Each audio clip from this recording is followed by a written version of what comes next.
Hello and welcome to this videocast for subscribers to davidicke.com. The war on terror is a war on freedom. I've been saying that, writing that for years and years and years, and so have many others in the alternative media.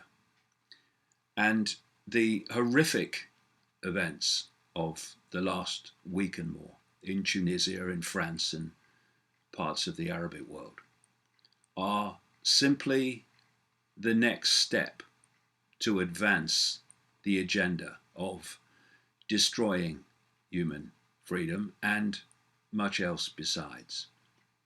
And this is not some conspiracy theory pulled out of the ether.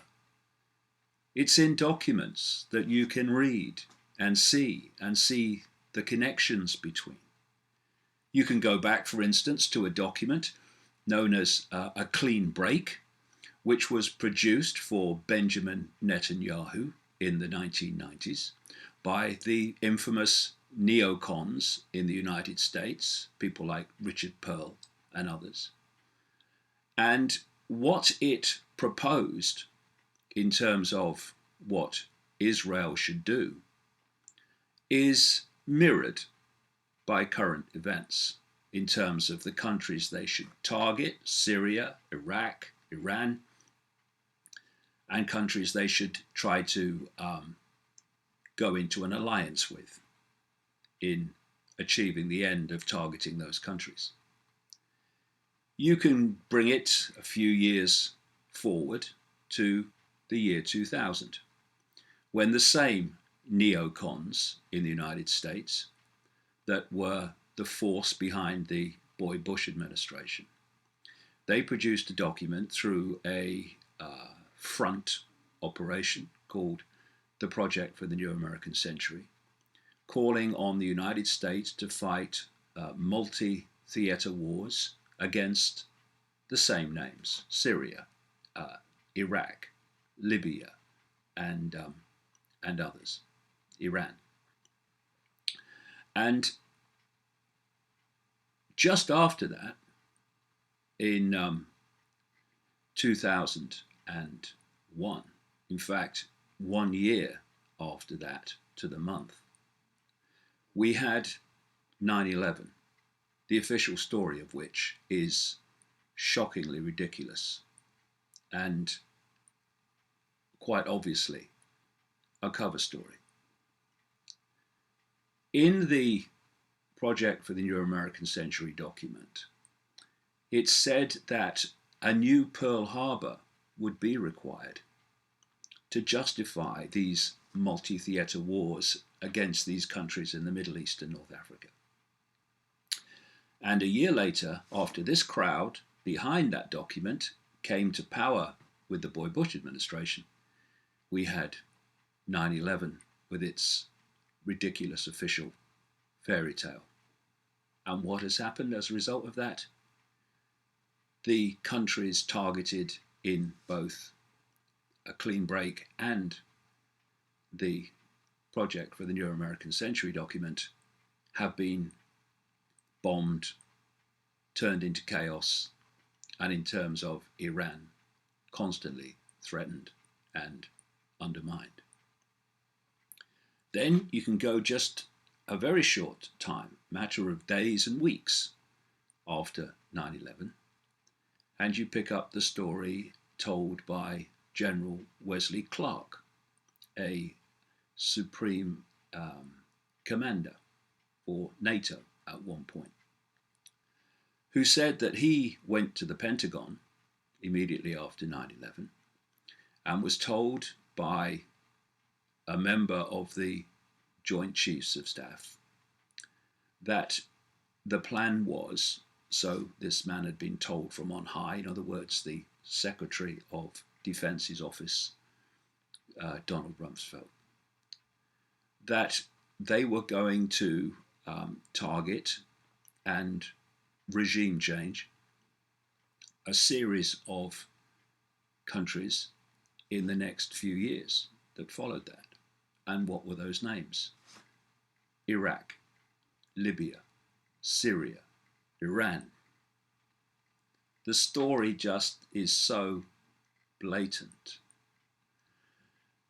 And so, to achieve that, they had to find excuses for public consumption only to pick off those countries. So, of course, they went into Afghanistan, first of all, on the basis that bin Laden orchestrated 9/11 from some cave in Afghanistan, and so we must get rid of the Taliban, and we must invade Afghanistan. And then, of course, we had the weapons of mass destruction big lie from Bush and Blair to justify the invasion of Iraq. Tick, from these documents. We had the extraordinary in the sense of it being so blatant, removal of Colonel Gaddafi in Libya on the basis of he's killing his own people, when the people that he was in conflict with were trained, armed, and funded mercenaries, most of them, funded, armed, and trained by the West. So you create a situation where you create the problem by doing what I've just said in relation to these rebels, and then you offer the solution, which is removing Gaddafi because he's killing his own people when he's just fighting these Western trained, armed, and funded rebels. And then, having ticked that off your list, Gaddafi's gone, you then go on to Syria. And Syria, in terms of the rebels and the people that are behind all that, were largely shipped over from Libya when they'd done the job there.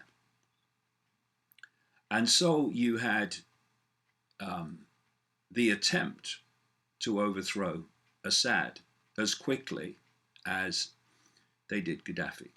But Assad refuses to budge to this day, as a result of which they have to keep finding excuses to remove him and to help the rebels they control and dictate to remove him.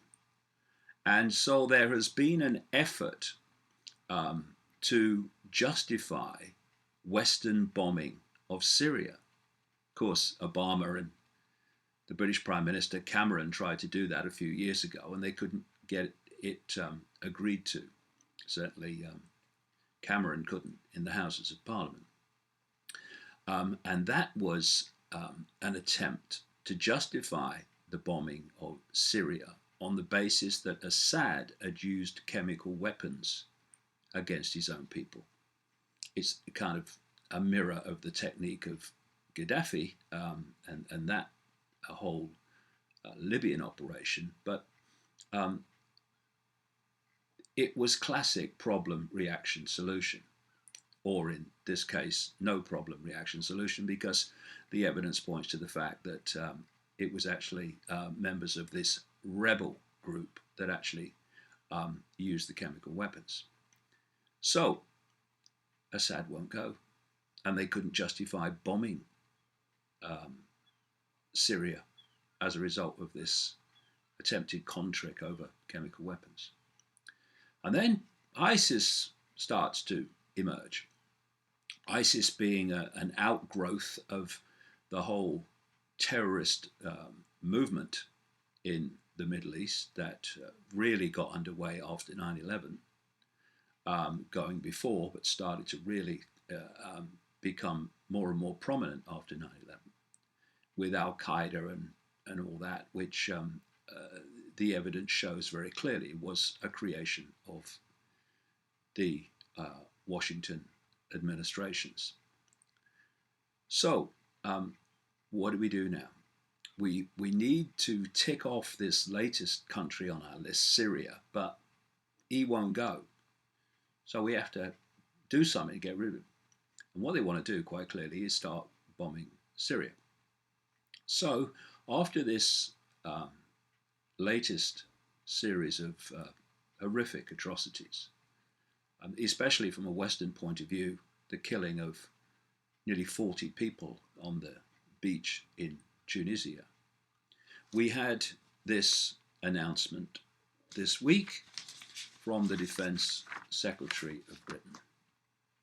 Consider Syria ISIS strikes, Defense Secretary urges MPs. The Defense Secretary has paved the way for airstrikes on Islamic State targets in Syria, saying the extremists needed to be targeted at source. This Defense Secretary is a bloke called Michael Fallon.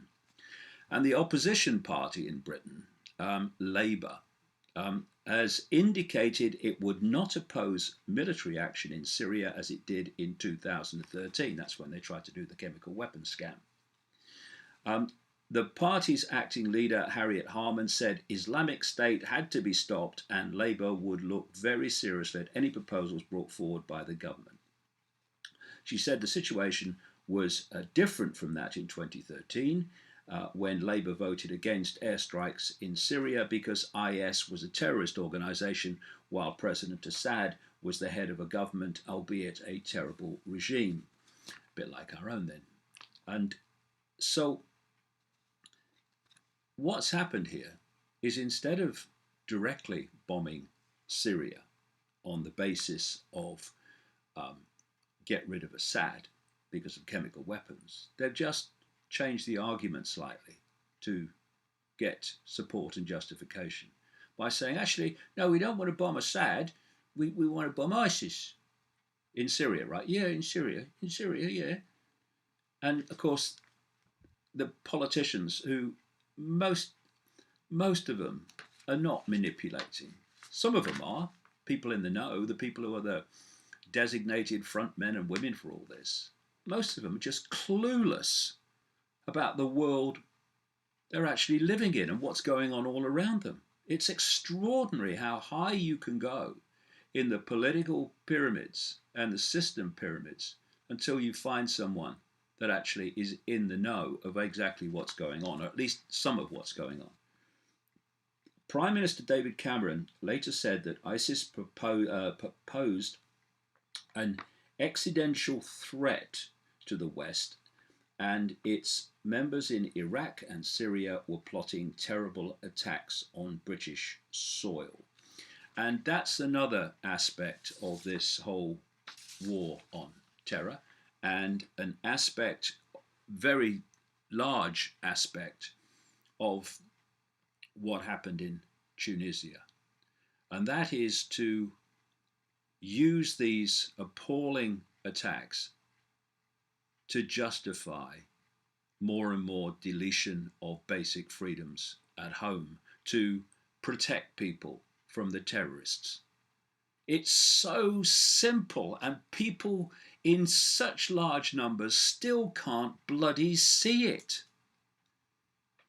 You create terrorist groups to do terror with this arm or this hand, and then through this hand you use governments and military to respond to the terror, and in doing so take away freedoms at home and justify wars in faraway lands.